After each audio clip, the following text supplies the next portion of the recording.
Well, welcome, folks. My name is Jason Buccheri. I am the host of the Education Matters podcast. It's a podcast about Canadian education on the public side, and I interview superintendents and EdTech entrepreneurs, which is kind of how I got into this conversation, which is going to be a little bit different today. We're going to talk to Kingsley and Nadeem Aljaber about AI in public education across the globe, as well as AI in practice. So with that, Al, can I turn it over to you to do an introduction? Hello there. Good to join the conversation, and I'm happy to be an honorary Canadian as well as an international perspective for today. So, my name's Al Kingsley. Wear a few hats in education, 35 years in the space as an EdTech CEO, innovating, best part of 30 years working at school and multi-academy trust in the UK, leadership level, building and developing new schools across the system, and work and consult and write around the world on educational technology, digital strategy, and of course that hot topic of AI just weaves very nicely into the middle of that sandwich. Wonderful, wonderful. And Nadeem, can you give folks a sense of your background? Yeah. Hi, everyone. So I'm Nadeem. I'm the founder of teachaid. And what teachaid is an AI tool for curriculum and pedagogy. So it does two things. It helps teachers create everything they would need for a full curricular unit, everything from the unit plan down to the lessons, activities, resources, all the way to the final assessment. And at the same time as that, we take a hyper-localized approach with teachaid. So when we partner with schools or districts, we can actually take their pedagogical frameworks, their cultural frameworks, history, community, and embed that right into teachaid so that the curriculum and pedagogy tools actually hyper-localize to each and every district and school's use cases. But before teachaid, I was running another ed tech company called Creation Camp. And then prior to that, I spent my entire career kind of in ed tech. Awesome, man. Well, and thanks for both of you for kind of organizing this, because I'm super excited about this conversation because on the one hand, Al, you have all this wonderful experience over decades of really introducing technology into the classroom and thinking about the most effective use of tech in the classroom. And then Nadeem, on your side, you're an innovator in the space. You're somebody actually on the ground trying to think about how to improve ed tech across the globe. So hopefully we can have a great conversation bouncing back from your different perspectives. But maybe we start, Al, with you. Like you've worn many hats. You've been, a governor, author, CEO, thought leader in the space. And when you step back, can you kind of describe like your kind of core philosophy and core, understanding of education today?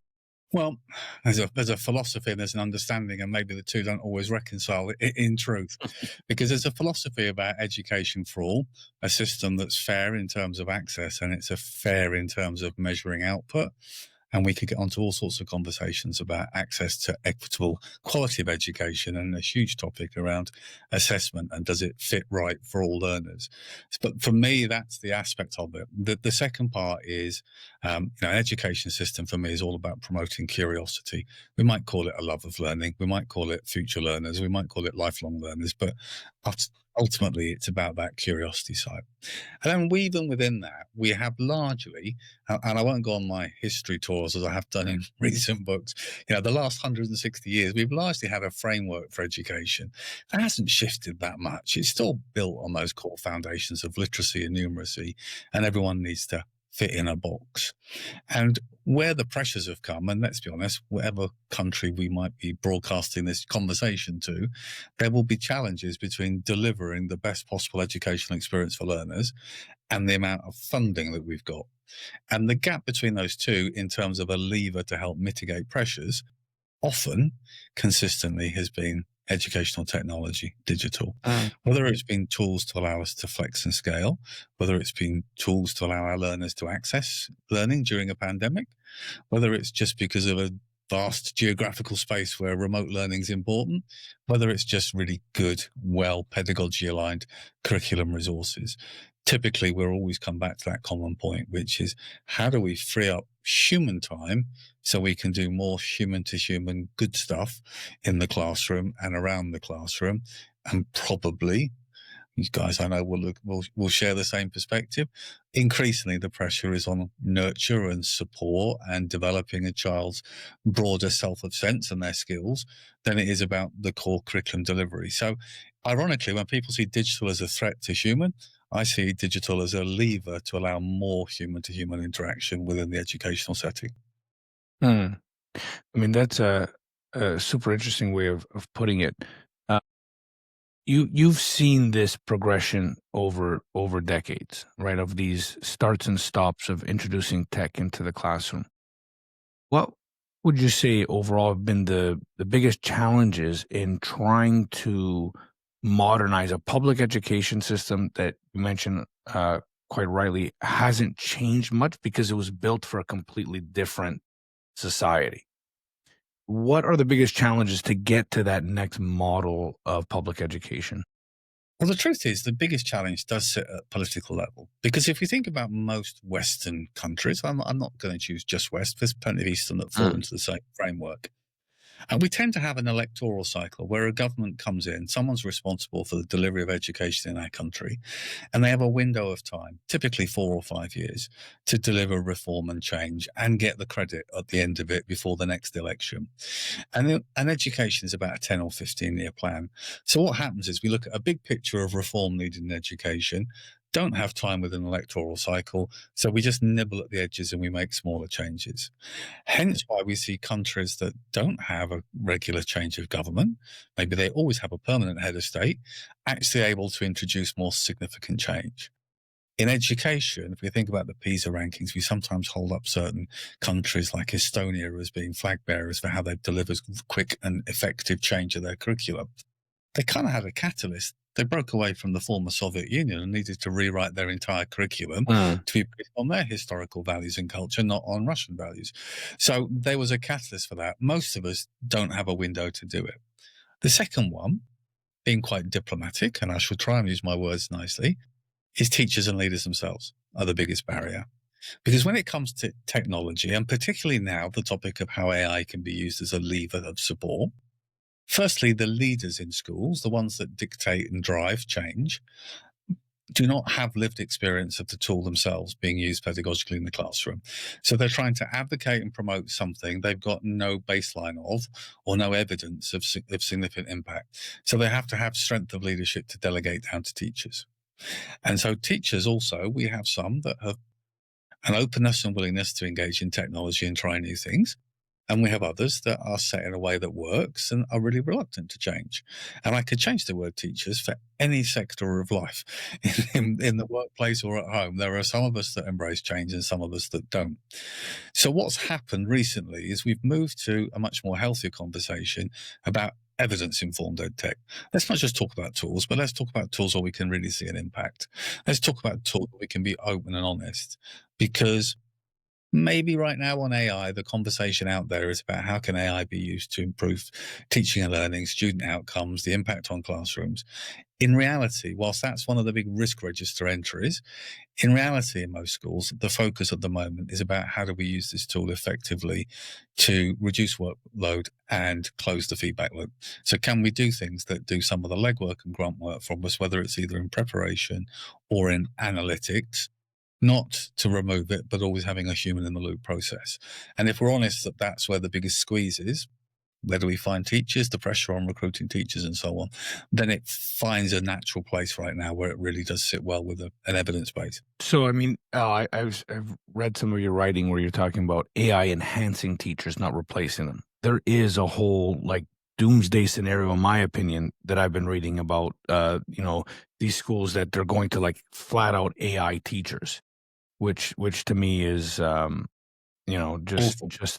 just an awful idea, because for anyone here that may have listened to the podcast or wants to listen to the podcast, all the leaders across Canada that I speak to, is the most important part is the human element. Never mind the pedagogy and all the wonderful things that we're trying to teach students is of course important. The first thing that they always identify is, the care from teacher to teacher.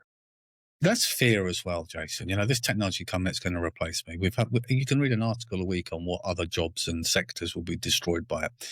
We absolutely have to anchor the fact that the most important thing, if we think about our younger learners particularly, the first few years, their formative years in education, is about teaching them a sense of self, their ability to do things physically. Lots of the initial frameworks are about developing physical motor skills, the way they engage, developing how they have interpersonal relationships. They're all human things. You can't magically replace that with a bot of some description.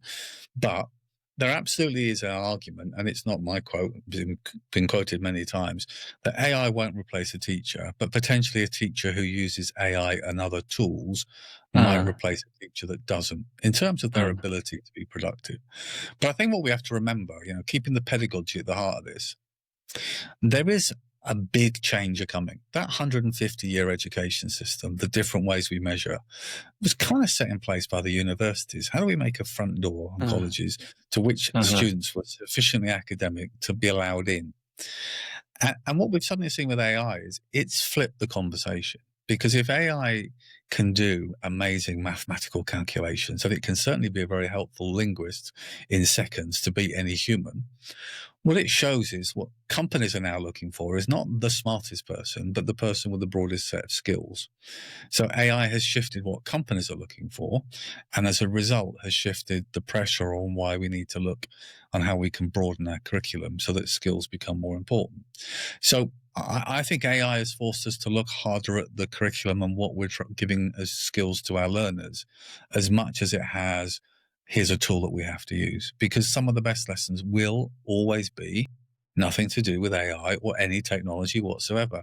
Human-to-human interaction, fantastic exchanges of ideas and creativity, hallelujah. But if we want to get those moments, we need to do all the legwork we can with technology to free up capacity. And what I like about what Nadeem's done is they have these huge AI large language models with training data from around the world. And what we're seeing in education is the best ones are personalized. The best ones react to the moral values, the culture, the policies, the profile of a school, so that when we ask questions, it aligns with our school policies, it aligns with our vision and values and our ethos. It's in effect, it's got those guardrails, it's ring fenced to make sure it's appropriate. And that's not something that we see very regularly. And so for me, it's all about taking technology and personalizing it and making it appropriate for the space and the place. Which is where I think that, really ties in with us just thinking the next step of how can we use these tools, but in a more human way. Yeah, I really agree, and I love that point, and that's also why I really love the work that Nadeem has been doing. Nadeem, you have a really interesting background. You've done Creation Camp, which I know was doing a lot of really kind of innovative programs. Can you kind of describe then how you got into the AI space and how, to Al's point there, you're helping teachers become more effective, or you're enhancing the work that teachers are doing across the globe? Yeah, so I'd actually say teachaid is almost the AI version of Creation Camp. So what we were working on at Creation Camp, and the reason why we were able to scale that within Ontario, is that coding got added to the science and math curriculum in Ontario. So teachers were caught flat-footed. They needed to build a curriculum, either learn how to code or be able to teach it and make it engaging to students. So with Creation Camp, we actually, since it was pre-AI, we came out with a service where we'd come into the classroom with game developers, app developers, innovators, engineers into the classroom to actually teach students that. And what big learning there was that these types of reform or inflection points are happening all over the globe, whether it be in New York today, Portrait of a Graduate getting rolled out, the rewrite of the New Zealand curriculum and the Maori rewrite. So what we set out to do was create an AI version of this to be able to tackle that pain point when there is a reform or change in curriculum or change in pedagogical framework. Teachers can actually pick up teachaid, or a district can pick it up. But as we started building it out, we learned it's not only the state or province or region that we need to be able to kind of customize to. Each district has a different community, has a different history, different geography, culture. So what we did is actually layered a second portion of that to actually hyper-localize to the school values, again, the community culture and what those students and teachers need. And the third point of teachaid is actually personalizing for every learner. So once a teacher goes into teachaid and their district's partnered with us, all of that curriculum and pedagogy is coming down, but they can build it exactly the way they need for the classroom and then individualize it for every student. And teachers were always expected to do this in the past prior to AI, but it just wasn't feasible. So now they can actually accomplish all that and spend, to Al's point, spend more time interacting with students on the human side. Yeah, I mean, like what you just described to me 10 years ago, when I would be working with a district and we'd have all this great content and innovative ways of using that content in multiple classroom settings, to foster all the good stuff we know needs to happen, classroom conversations, but then they would be like, but it would be great if we had this content and then like hyper localized to our indigenous community here in, West Vancouver. And I'd be like, and I want a toilet made out of gold, but it's just not in the cards. You know what I mean? But now you've really solved what I think was a major gap in education, is that, you need the provincial curriculum here in Canada, right? Or, in the US, you have your federal guidelines. But then every jurisdiction really needed to teach their own students, their own communities, about the history of those communities. When you looked at like effective use in the classroom, like how important is this opportunity that like Nadeem and teachaid are providing for folks? It's an interesting one, isn't it? We're pre-programmed in schools to measure impact, and impact's the key thing ultimately. If you make change, if you invest in something, if you change your behavior, you want to measure impact. And generally, if you say to a school, how do you measure impact? Then the brains will immediately move to attainment and progress and standards. It'll be some measure of student outcome. In the context that we're going to use this new tool, and next week or the next term, we're going to see a shift in student outcomes. And what we're seeing now is schools recognizing, and particularly school systems, that with the current challenges there are on our schools, so our financial pressures, our recruitment and retention pressures, our school attendance pressures for learner and learner engagement, as well as all the other challenges, fiscal and things that feed into that, we can actually change our measures of impact. And so sometimes the measure of impact is about this tool has actually had, over the year of introducing it, we've had less staff churn at the end of the year, or we've had more opportunities for engagement with learners, or we've found different ways to spot gaps that allow us to interact, or we've simply found that there's been greater learner engagement with the tool, depending on the nature of the program. And generally, when we look and then say that, we say, well, look, there are so many solutions out there. How do you pick a good, and I think that's the hard thing, isn't it? Everyone promises to deliver on something. And it's harder to find tools like this where you've got that kind of evidence-informed background behind it. It's pedagogy-driven. So I always say, split it into two when you're thinking about it. You've got the technological and you've got the pedagogical consideration. So, your technological is it platform agnostic? So, you're not having to worry about it's going to lock me into, iPads only. Nothing wrong with iPads, but whatever your platform of choice is it safe? Where's my data stored? Have I done a data protection and impact assessment? If it uses AI, have I got my AI policy? So I've got clear and transparent what it's using. And that's, again, another sort of tick in the box. There might be links into rostering, and do I pull across my student data, save me having to manage things separately? And then on the other side, you've got the pedagogical considerations about, are we clear on what this tool's use is for? This is one that's, really nice and clear. Are we sure we haven't got something else that does the same thing? Well, clearly not, because that's where the demand is. Does it align with our curriculum? Well, absolutely, because you can fine tune it and nail it right down. I'd say it goes a step further, which is it actually allows you to be much more responsive to changes in frameworks much more quickly. For many, that's the barrier for schools, for how do we adopt and bring in some of those changes. And then if both of those are right, you move on to the next phase, which is how do we evaluate the product? How do we measure its impact? What are we looking to do? Let's change our measures of impact. Staff are saying, yeah, that saved me time. And a natural pushback will be, we've already got well-developed lesson plans. We've already got this, so this isn't needed. But the worlds are changing. the news, the times are changing. There is always a need to adapt your existing lesson plans to be more relevant to something happening.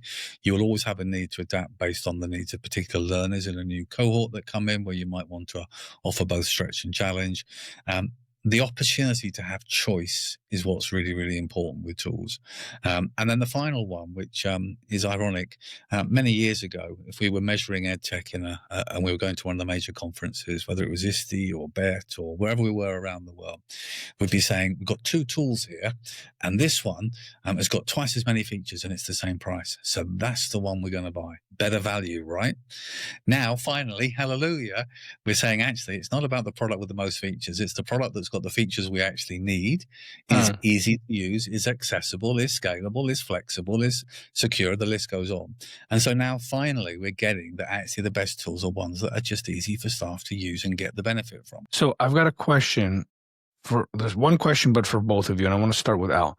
Do you really think teachers know what, like, teachaid, for example, can do for them? I'm going to say, and no offense to Jason, absolutely not. And that's not a critique on his marketing team or his branding. Right.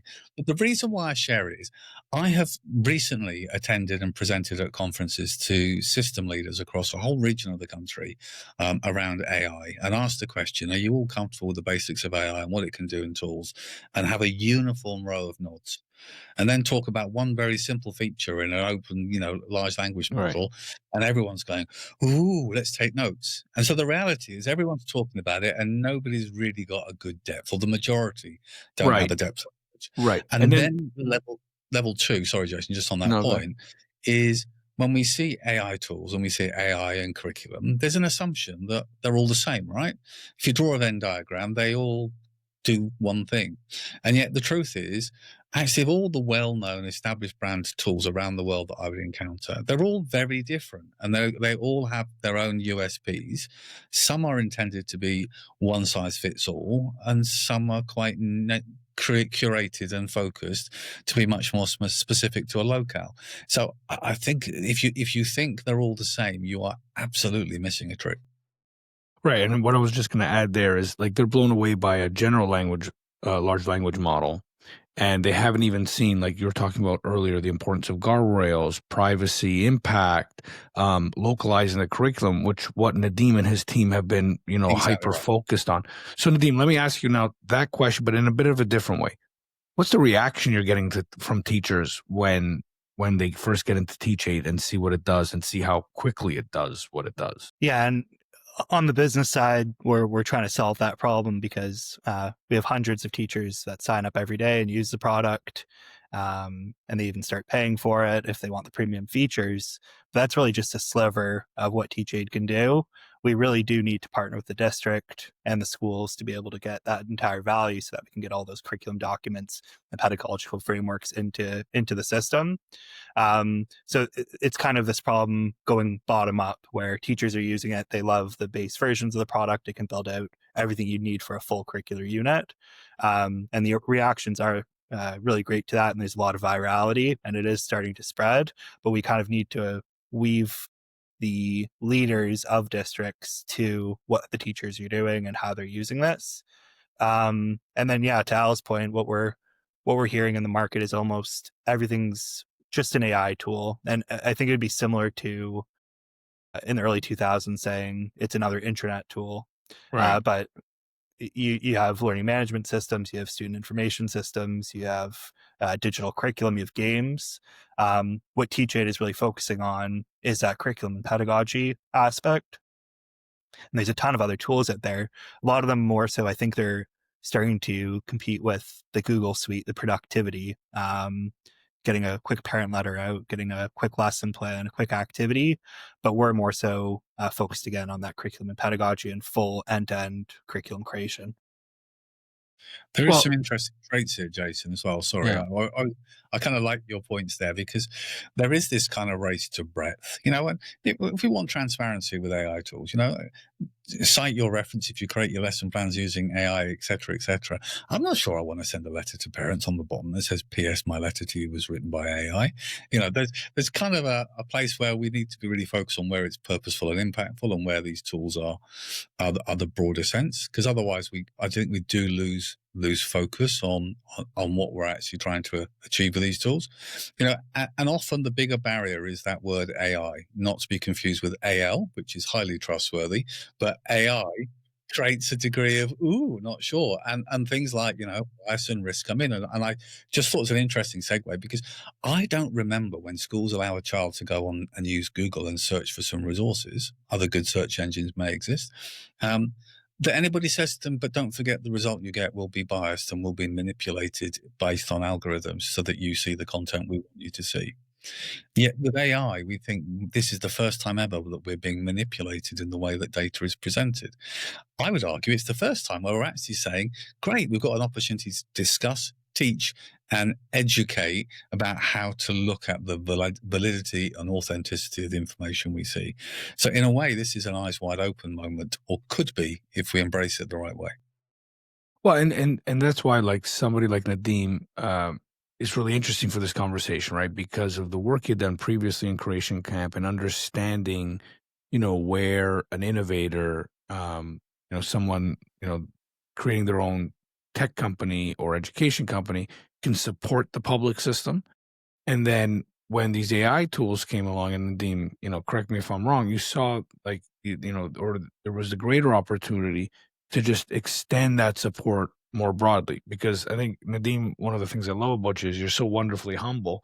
When I've given teachaid to a few folks, like my sister, who's a high school librarian, is always my first litmus test of any tech. She said to me, like, I sent her, said, hey, a friend of mine is doing this, so you want to check it out? And she called me, which is she didn't send an email back saying, yeah, I'll check. She called me and she said two things. It feels like cheating. It's magic, right? So, like, you know, I've worked with teachers for a long time, and, you know, I've always used her as a litmus test, and would always be like, yeah, it's okay, it's kind of cool, something. But, like, when those two kind of things came out, it made me realize too, the mindset needs to change with teachers, right? Because, like, she felt like this was too easy. I've spent, you know, hours and hours and hours on lesson plans, and they're not this detailed, right? Let alone all the connections for students. And then it also made me realize, too, and Alan and Nadeem, you can talk about this maybe from different ways, that there's the mindset issue they need to do, but then there's also, like, a whole layer of professional development and learning that needs to happen, like, from leadership on down, from the ethics, Al, you were talking about earlier, you know, to the eyes wide open moment was like, okay, now we can look at biases and talk about this.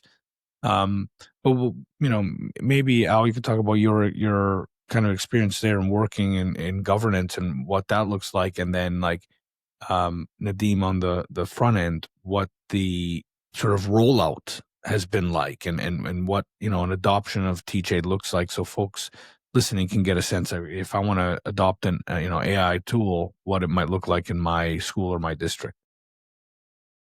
Yeah, I'm happy to share, because governance is always that check and balance, or should be, within any organization, particularly in education. So we often have the what we're doing and how we're doing it. We've got this new tool, and this is how we're going to roll it out for the start of the new academic year. But we often miss on the why. Why are we doing it? You know, why are we really putting all this extra workload on? Because typically a teacher will say, my cup is full, and before you give me something new, I need to tip something out.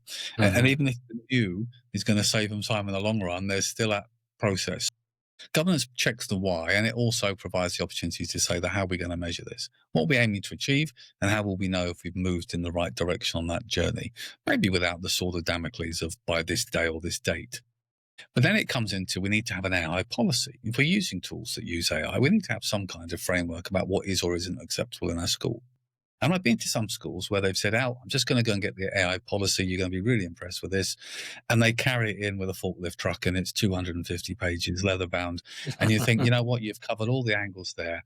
But is any member of staff, when they sign into their computer in the morning, going to remember that AI policy, which makes sure you're standing on your left leg and you've got to sing the national anthem before you sign into any AI product? So what's much better is a foundation of, if we want to embrace, first and foremost, staff building confidence using tools, my position has always been set out a policy that says for our organization, for our school or trust, collective, whatever district, whatever we are, these are the AI tools that we currently approve. Now, naturally, if you're a Google G Suite or if you're an Office 365 tenancy, there's going to be a pretty obvious whether you're going to go Gemini or Copilot, but there'll be other tools. There'll be, as we're talking about today, there'll be tools that we know are trusted and source. You might have tools for drawing and graphics that have already got AI tools within them. You might have some non-generative AI tools that are being used for data analysis. But basically, set the list, set the expectations. You can use these tools, but if you deviate from their purpose or you use them to create resources, make sure you're clear and signpost them. If things work really well, share it. And if within the school or the education setting, and if things don't go well, share it.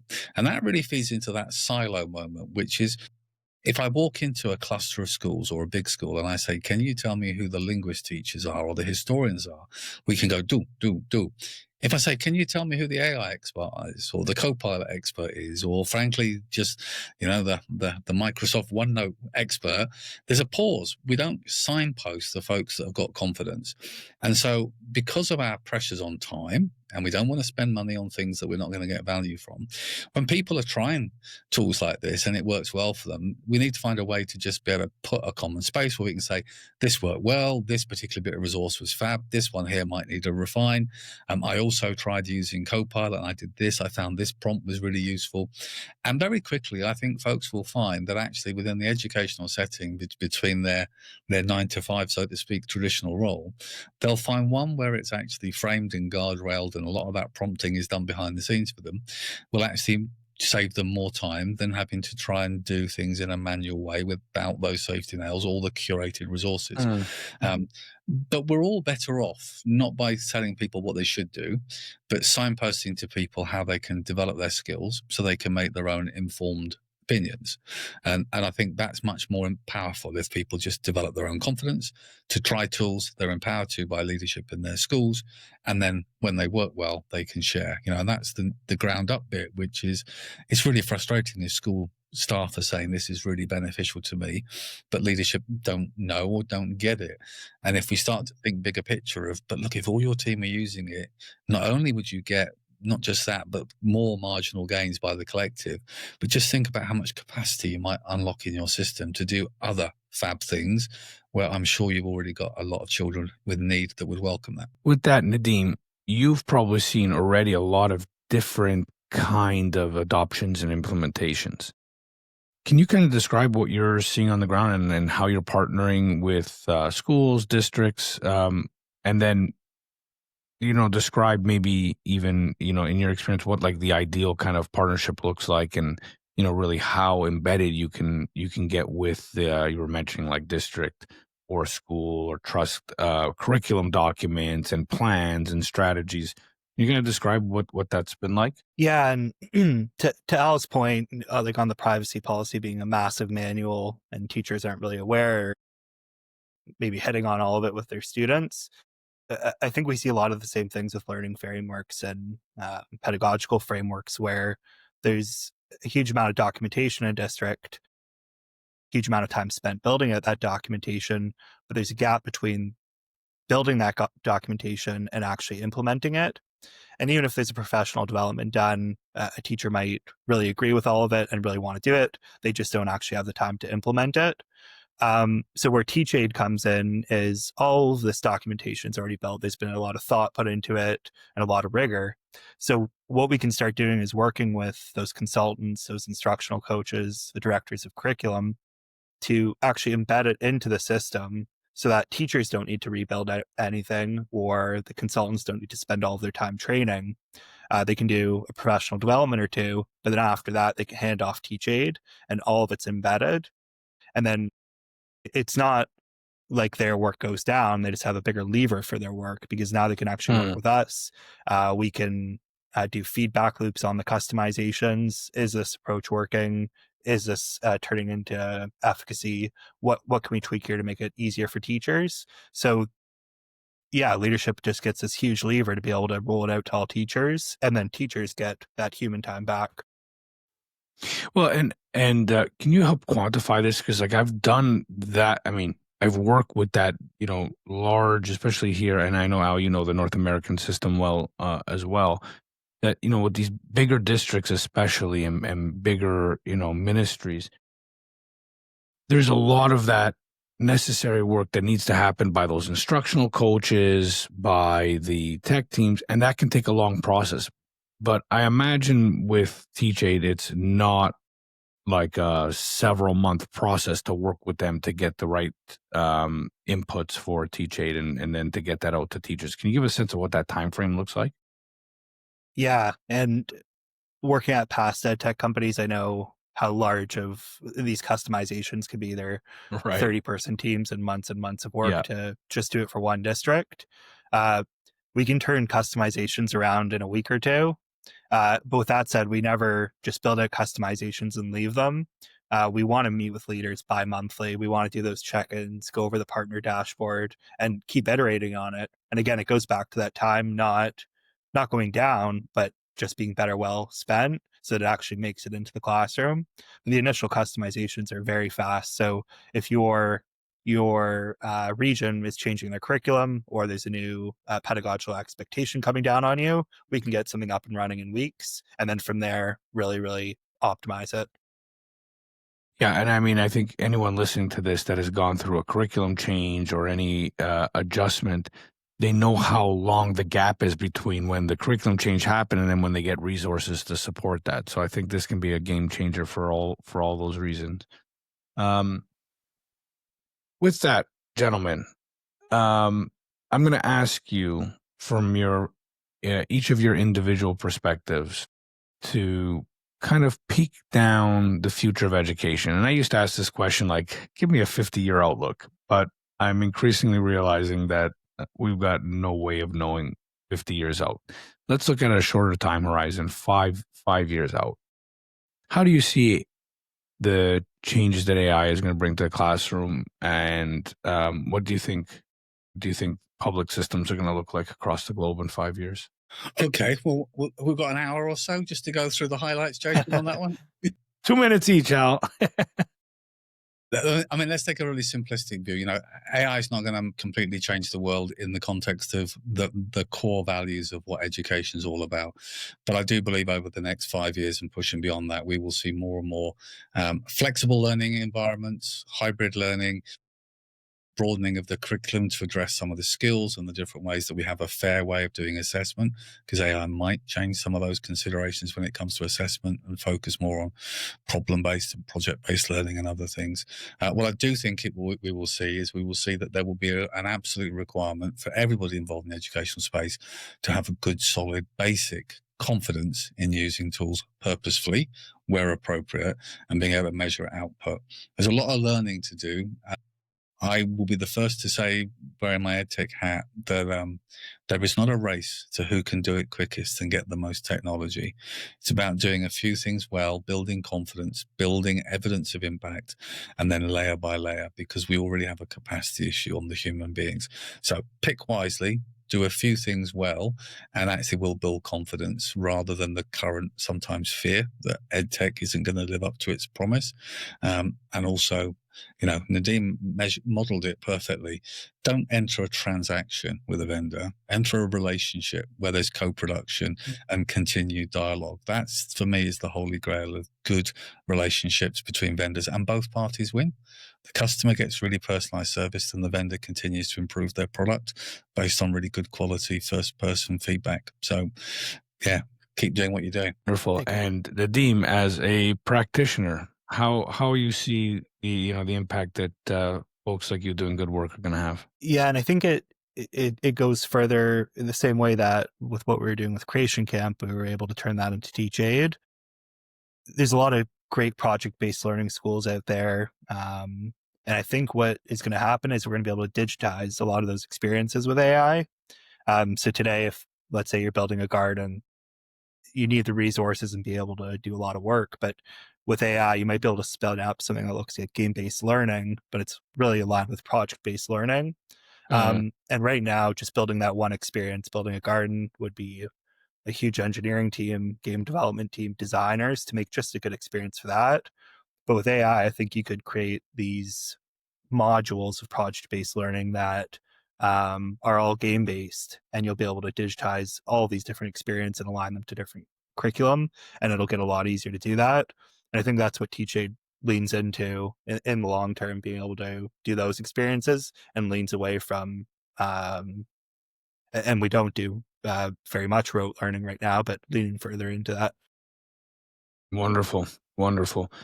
Well, gentlemen, with that, where can folks find you, Al? Probably on Crime Watch or something similar, if you get that. The easiest place for me, I do lurk on LinkedIn. I do a weekly AI newsletter during term time on LinkedIn, so just look for Al Kingsley, or Gasp Shock Horror. alkingsley.com is my personal blog and covers lots of the things that I do. Awesome. And Nadeem, folks are looking for teachaid. Where do they go? Yeah, you can just visit teachaid.ca, or it'll come up if you just type teachaid into your browser. And then if anyone wants to speak one-on-one, you can book a demo or a conversation with me right on the website. Happy to chat with anyone interested. Wonderful. With that, gentlemen, it's time to wrap, but I really love this conversation. I look forward to having many more in the future. Thanks, guys.